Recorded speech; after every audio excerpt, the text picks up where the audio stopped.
Savais-tu qu'à une époque, les soviétiques étaient fans des paillettes, du tapis rouge et de la croisette ?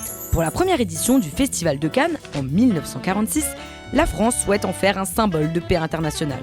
Et pour ça, elle compte bien réunir tous les vainqueurs de la Seconde Guerre mondiale. L'URSS y participe, et avec enthousiasme. Elle fait imprimer des brochures prestigieuses sur ses films en compétition, organise des cocktails, répond à la presse française. Ils emmènent tous les membres du jury, etc. en excursion, ils payent tout. C'est vu d'emblée comme un soft power, comme un lieu pour développer une position médiatique importante. La guerre froide n'a pas commencé, mais Cannes est déjà perçu comme un terrain d'affrontement. L'enjeu pour les soviétiques, ça va être de présenter un maximum de films. Il y a toutes sortes de tractations pour que l'Union soviétique présente autant de films que les Américains. Ils organisent un cocktail et une réception somptueuse avec caviar, vodka, etc.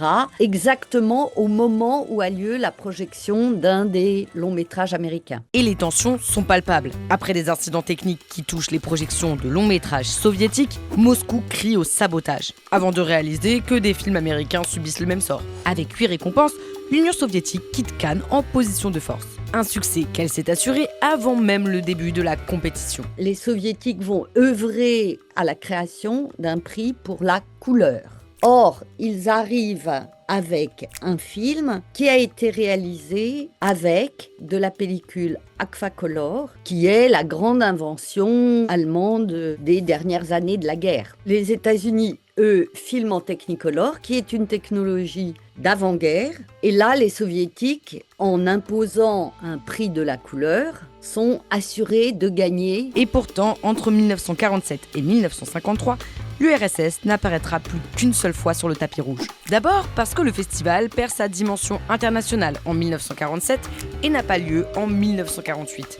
Puis en 1949, une nouvelle règle pénalise lourdement les soviétiques. Le règlement veut que seules les nations capables de produire plus de 200 films peuvent proposer 12 films à Cannes. Autrement dit, il n'y a que les États-Unis. L'URSS n'a produit que 16 longs métrages, ce qui fait qu'elle n'aurait pu présenter à Cannes qu'un seul film. L'Union soviétique revient donc en 1951, après plusieurs relances de la France. Mais cette édition tourne à l'affrontement, qui se cristallise autour d'un film, La Chine libérée, de Sergueï Gerasimov. Le long métrage, présenté par l'URSS, fait l'éloge du régime communiste chinois, alors que les Américains et la plupart des pays présents soutiennent Formose, devenu Taïwan. Le comité d'organisation le retire de la sélection pour éviter la crise diplomatique, ce qui provoque la colère de Moscou qui boude les 2 éditions suivantes. 1954 marque un tournant. L'URSS revient et à partir de là, les relations franco-soviétiques s'apaisent. Certaines éditions qui suivront seront tout de même marquées par de nouveaux scandales, jusqu'à l'éclatement du bloc soviétique en 1991,